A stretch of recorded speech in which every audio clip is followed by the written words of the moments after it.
मित्रांनो, महाराष्ट्रामधील भाजपचे सर्वोच्च नेते देवेंद्र फडणवीस हेच भाजपला गाडणार आणि यापूर्वी देखील गाडलं आहे असं म्हटलं तर अजिबात वावगं ठरणार नाही. त्याला कारण असं आहे मित्रांनो की अगदी मोजक्या दिवसांवरती महाराष्ट्र विधानसभेची निवडणूक ही येऊन ठेपलेली आहे आणि काही महिन्यांपूर्वी लोकसभेची निवडणूक ही पार पडलेली आहे. मग अशा परिस्थितीमध्ये जेव्हा महाराष्ट्रामधील भाजपची आणि भाजपाईंची कामगिरी पाहतो तर त्यावरून आपण असं म्हणू शकतो की देवेंद्र फडणवीस हे भाजपला गाडणार आणि यापूर्वी देखील गाडलं आहे. पण नक्की कसं हे काही मोजक्या मुद्द्यांच्या आधारे पुढील काही मिनिटांमध्ये आपण समजून घेणार आहोत. तर मग मित्रांनो, आता विधानसभेची निवडणूक आहे म्हटल्यानंतर मग एकीकडे महायुती आहे आणि दुसरीकडे महाविकास आघाडी आहे. मग महायुतीमध्ये जागा वाटपांची बोलणी सुरू आहे आणि मग आज सकाळी बातम्या येऊन धडकल्या की अजित पवारांना महायुतीमधून बाहेर काढण्याचा तगडा प्लॅन हा तयार झालेला आहे. आणि मागील महिन्याभरात जी काही अजित पवारांची वाटचाल सुरू आहे, ज्या पद्धतीने भाजपाई अजित पवारांच्या गटावर कुरघोड्या करत आहेत, त्यावरून देखील अशी शक्यता वर्तवली जाऊ शकते की अजित पवार यांना महायुतीमधून किकआउट केल्या जाऊ शकतं. पण नक्की काय होतंय त्यावर लक्ष ठेवू. परंतु मग एकीकडे अजित पवार गट 70 पेक्षा कमी जागा लढणार नाही असं म्हणतं, दुसऱ्याकडे शिंदे गट 120 पेक्षा कमी जागा लढणार नाही असं म्हणतो, तर तिसरीकडे मग भाजपाई 164 पेक्षा कमी जागा लढणार नाही असं म्हणत आहे. मग यांचं टोटल करायला गेलं तर 400च्या आसपास जाते. मग जागा वाटपामध्ये यांच्या प्रचंड मोठा घोळ आहे. आणि मग तुम्ही म्हणाल की हे जागा वाटपाचा घोळ आणि मग फडणवीसांनी भाजपला गाडणं याचा संबंध नक्की काय. तर मित्रांनो, त्याचं उत्तर शोधत असताना मग 2019 विधानसभा निवडणुकीपूर्वी ज्या मीपणाने, ज्या स्वार्थीपणाने, ज्या अहंकाराने देवेंद्र फडणवीस म्हणाले होते की मी पुन्हा येईन, मी पुन्हा येईन, मी पुन्हा येईन. मग 2019च्या निवडणुकीचे निकाल लागले आणि फडणवीसांना पुन्हा येताच आलं नाही. मग महाविकास आघाडी बनली. कशी बनली, काय बनली तुम्हाला सर्वांना माहिती. आणि त्यानंतर विरोधी पक्ष नेता म्हणून मग जे काही राजकीय षडयंत्र, ज्या काही कपट नीती, जे काही राजकीय नीचपणा त्यावेळी भाजप आणि देवेंद्र फडणवीस यांच्या मार्फत करण्यात आला. कारण काही महिने महाविकास आघाडी सरकारला गेले की लगेच कोरोनाचा काळ हा सुरू झाला होता आणि त्या काळामध्ये प्रत्येक मुद्द्याचं राजकारण आणि हिंदू मुस्लिम असा धार्मिक ध्रुवीकरण करण्यासाठी टीम देवेंद्र, स्वतः फडणवीस आणि त्यांची जी काही शाउटिंग ब्रिगेड आहे, भुंकणारी सेना, तर हे सगळेजण लागलेले होते. आणि त्याच वेळी त्यावेळेचे ते धोत्रे राज्यपाल, काय त्यांचं नाव पण विसरून गेलो, ते तुम्हाला आठवत असतील, तर ते राज्यपाल आणि फडणवीस हे दोघे मिळून महाराष्ट्रामध्ये समांतर सरकार चालवत होते. तुम्ही सर्वांनी पाहिले, मी पण पाहिलेलं आहे. आणि मग कुठले काही निवेदन द्यायचे असले, कोणी उठायचं राज्यपाल भवनच्या तिथं त्या भवनवर जायचं आणि तिथं त्यांना निवेदन द्यायचं. म्हणजे सरकारचं महत्व कमी करणं, सरकारला अडचणीत आणणं आणि सरकार कसं अडचणीत येईल यासाठीचे ते सर्व प्रयत्न सुरू होते.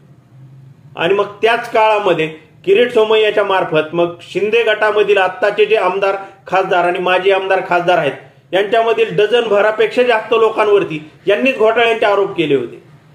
आणि मग एक वेळ अशी आली की शिवसेना हा पक्ष फुटला, महाविकास आघाडीचं सरकार पडलं. फडणवीस सुरुवातीला म्हटले की भाजपचा या त्यांच्या पक्षफुटीशी काही संबंध नाही. आणि मग काही दिवस गेले आणि मग अमृताबाईंनीच म्हणल्या की ते रातचं हुडी घालून बाहेर जायचे शिंदेंना भेटायला. मग त्यानंतर काही काळ गेला, महाविकास आघाडीचं सरकार गेलं, फडणवीस आणि शिंदेचं सरकार, बहुमताचं सरकार स्थानापन्न झालं. साधारण बराच कालावधी गेला आणि मग तिकडं मध्य प्रदेशमध्ये भोपाळमध्ये नरेंद्र मोदींनी एक रॅली केली आणि ते म्हटले महाराष्ट्रामधील राष्ट्रवादी काँग्रेस ते अजित पवार 70,000 कोटीचा घोटाळा, सिंचाई घोटाळा, कुठं काय आणखी वेगळे वेगळे घोटाळे, शिखर बँक घोटाळा. आणि मग तिथून पुढे 4 दिवसांनीच अजित पवार थेट 40 आमदार घेऊन मग त्या युतीच्या सरकारमध्ये पुन्हा झाली महायुती. मग जनता, तुम्ही, आम्ही मिळून जेव्हा हे सर्व पाहतो तेव्हा मग फडणवीस असतील, मोदी असतील, शहा असतील, त्यांना असं वाटतं का की तुमच्या आमच्या कानात बिड्या आहेत, तुम्हाला आम्हाला काही कळतच नाही, महाराष्ट्रातली जनता दूधकुळी आहे असं हे सर्व समजतेत का. आणि त्यानंतर एक इंटरव्ह्यू फडणवीसांनी दिला आणि त्या इंटरव्ह्यू मध्ये तेच म्हटले की मी 2 पक्ष फोडून पुन्हा आलोय. म्हणजे तो जो 19च्या पूर्वीचा मीपणा अहंकार होता तर तो सर्व जशाला तसा होता.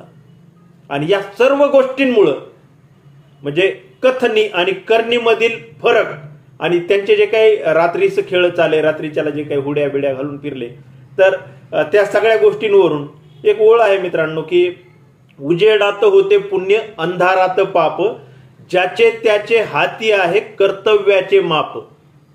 तर फडणवीसांच्या हातात त्याच कर्तव्याचं माप आलं आणि मुख्यमंत्रीपद त्यांना मिळलंच नाही. एकनाथ शिंदेच खुर्चीवर जाऊन बसले. म्हणजे कुटाने सारे ह्यांनी केले, एकनाथ शिंदेला सत्तेचा लाभ मिळाला, मुख्यमंत्री पद मिळालं.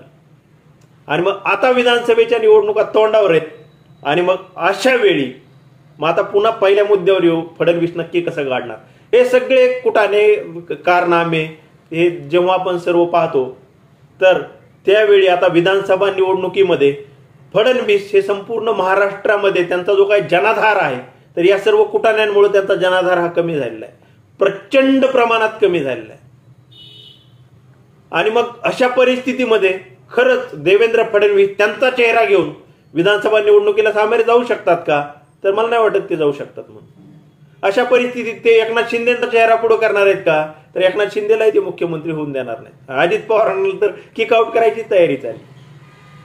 आणि मग अशा परिस्थितीमध्ये भाजपा त्यांच्या मोदी शहांच्या बळावर जेव्हा 160 जागा लढवायचं म्हणतं तेव्हा सर्व गणित हे पुढील 1-2-3 मिनिटात सांगतो आणि मग संपवतो, आकडेवारी सहित सांगतो की आता पहा की त्यांना जर 164 जागा लढवायच्या आहेत तर जागा वाटपाचं भिजत गोंगड महायुतीमध्ये चालू आहे. आणि मग कदाचित मोदी शहांच्या बळावर, केंद्रामधील सत्तेच्या बळावर हे अजित पवारांना देखील ऐकायला लावतील, एकनाथ शिंदेंना देखील ऐकायला लावतील. अजित पवारांना जर म्हटलं की तुम्ही 25 जागा लढवा तर अजित पवारांमध्ये हिंमत नाही की 26वी जागा मागण्याची. आणि एकनाथ शिंदेला जर म्हटलं की तुम्ही 35 जागा लढा तर एकनाथ शिंदेमध्ये देखील हिंमत नाही की मोदी शहांना 36वी जागा मागण्याची. म्हणजे इतके आज्ञाधारक, इतके उडवाशा काढणारे असे हे नेते त्यांना मिळालेले आहेत, कारण ह्यांचे हात दगडाखाली गुंतलेले आहेत. घोटाळ्यांमध्ये सगळे नावं तिकडे मोदी शहांकडे कुंडल्या त्यांच्या. आणि मग अशा परिस्थितीमध्ये हे ऐकणार आहेत. पण खरी गोम इथंच आहे. आणि मग ते गाडणार कसे आहेत हे समजून घेण्यासाठी गाडलं कसं आहे हे समजून घ्या. मग गाडलं नक्की कसं?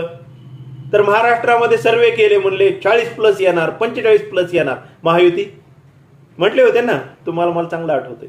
मग त्यावेळी अजित पवारांना 4 जागा लढायला दिल्या, महादेव जानकरांना 1 जागा लढायला दिली, 5 झाल्या. मग शिंदे गटाला 15 जागा लढायला दिल्या, 15 आणि 5 20 झाल्या. आणि स्वतः भाजपने तब्बल 28 जागा लढवल्या. मग 28 जागा लढवल्यानंतर देवेंद्र फडणवीस सतत म्हणत असतात आमचा स्ट्राईक रेट पहा, आमचा स्ट्राईक रेट पहा. मग कोणाचा किती स्ट्राईक रेट निघाला? अजित पवारांनी 4 लढवल्या आणि 1 जिंकून आली, त्यांचा स्ट्राईक रेट 25% निघाला. मग भाजपने 28 लढवल्या आणि 9 जागा जिंकून आल्या, त्यांचा स्ट्राईक रेट 9-27, 30-33% आसपास निघाला. आणि एकनाथ शिंदेने 15 जागा लढवल्या, 7 जिंकून आल्या, त्यांचा स्ट्राईक रेट जवळपास 45% निघाला. म्हणजे ह्या तिघांमध्ये स्ट्राईक रेट चांगला तर एकनाथ शिंदेचा निघाला ना. मग आता विधानसभेला एकनाथ शिंदेला 100 तरी जागा द्यायला पाहिजेत. म्हणजे 100 जागा देणार आहेत का? तर अजिबात नाही. आणि मग दुसरं पहा की दुसरी आकडेवारी की कोणाचे खासदार किती होते आणि कोणाचे किती कमी झाले. तुम्ही पहा, अजित पवारांचा एकच खासदार होता, त्यांनी तो पुन्हा जिंकून आणला, म्हणजे त्यांचं 100% यश. त्यानंतर मग शिंदेचे पहा 13 खासदार होते आणि 7च निवडून आले. मग त्यांना 45-47% यश मिळालं, 50% देखील नाही. 7 दुनी 14 होतात. आणि भाजपचे 23 खासदार होते आणि 9च निवडून आले. म्हणजे फक्त 30%च्या आसपास यश आहे, 30-32%. तर मग अशा पद्धतीने जेव्हा आपण आकडेवारी पाहतो तेव्हा विधानसभाची जी काही जागा वाटप होईल त्यामध्ये भाजपा 160च्या पुढे लढणार आणि सगळ्यात जास्त खराब स्ट्राईक रेट त्यांचाच असणार आहे. त्यांची 50-60 आमदार निवडून येतील त्या नाही भरोसा नाही. पण शिंदेचा स्ट्राईक रेट जरा बऱ्यापैकी राहील, त्यांना काय 50-60 जागा लढायला देतील आणि त्यांचे 25-30 आमदार निवडून येतील.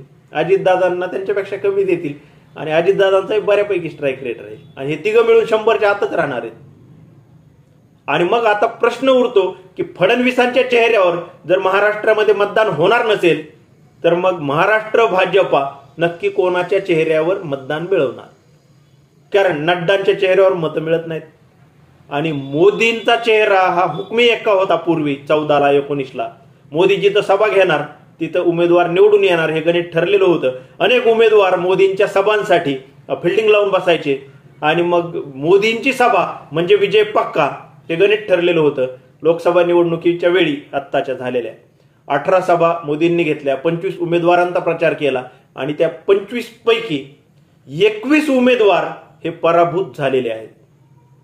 म्हणजे मोदींचा चेहरा देखील अडचणीत आहे आणि त्यापेक्षाही 10 पट जास्त देवेंद्र फडणवीस यांचा चेहरा अडचणीत आहे. आणि मग अशा परिस्थितीमध्ये जर जागा वाटपामध्ये शिंदेंना जास्त जागा दिल्या, भाजपपेक्षाही जास्त द्यायला पाहिजे, शिंदेचे तरी आमदार निवडून येते. पण भाजपने जर स्वतःकडे जास्त जागा ठेवल्या तर जसे 23 वरून 9 आल्या ना, 28 पैकी 9 जागा जिंकता आल्या, तसे हे 106 वरून हे 50-60 वर येणार आहेत आणि त्या 160 मधून 50-60 जिंकून येणार आहेत. आणि मग 50-60 ह्यांचे आल्यानंतर मग शिंदेंना तर कमीच जागा दिल्यात, मग त्यांचे आमदार तरी कसे जास्त येतील? अजित पवारांचं तर काही खरंच नाही, ते राहणार आहेत का जाणार आहेत त्याचाच पत्ता नाही. मग अशा परिस्थितीमध्ये जर महायुती ही 100च्या आसपास राहणार असेल तर मग भाजपचं सत्ता घालवण्यामध्ये, भाजपचं सरकार जाण्यामध्ये, महायुती सरकारवरून पायउतार होण्यामध्ये आणि भाजपा महाराष्ट्रामध्ये गाडण्यामध्ये सर्वात कारणीभूत चेहरा जर कोण असेल तर तो म्हणजे देवेंद्र फडणवीस आणि त्यांनी मागील 5 वर्षात केलेले कुटाणे. कारण आपल्याला सर्वांना आठवतंय की अजित पवारांसोबत आपद्धर्म नाही, शाश्वत धर्म नाही, काय ते एकत्र येणं नाही नाही नाही, ते असं ते फडणवीसच म्हटले होते आणि पुन्हा आता त्यांच्याच मांडी लावून बसलेले. म्हणजे दाखवायचा चेहरा एक आणि कारनामे मात्र काळे करायचे, की जसं हाताचा तळहात गोरा असतो मागून काळं असतं ना, तर तसं फडणवीस दाखवायचा चेहरा गोरा आहे पण मागून जे काळे कारनामे आहेत तर ते त्यांचे राजकीय कारनामे हे लपत नाहीत आणि हे आपण सर्वजण पाहतो आहोत. आणि त्यामुळं मी सुरुवातीला म्हणालो की देवेंद्र फडणवीस जे महाराष्ट्रामधील भाजपचे सर्वोच्च नेते आहेत आणि त्यांना वाटतं मीच पुढे नेता म्हणून राहावं, नेतृत्व बदल त्यांची इच्छा नाहीये, नेतृत्व बदल व्हावं, त्यांना पुढे देखील राहायचं आहे. आणि मग त्यांचा जो पुन्हा येण्याचा हट्ट आहे त्या हट्टापायी देवेंद्र फडणवीस हेच महाराष्ट्रामध्ये भाजपला गाडणार आहेत आणि लोकसभा निवडणुकीमध्ये देखील त्यांनीच गाडलं आहे असं म्हटलं तर अजिबात वावगं ठरणार नाही. मित्रांनो, मी सांगितलेले मुद्दे आणि मी घेतलेलं जे काही उदाहरणं आहेत यावर तुमचं नक्की काय मत आहे कमेंट करून नक्की सांगा. तुमच्या भरपूर कमेंटची मी वाट पाहतो. आजच्यापुरतं एवढंच थांबतो. धन्यवाद.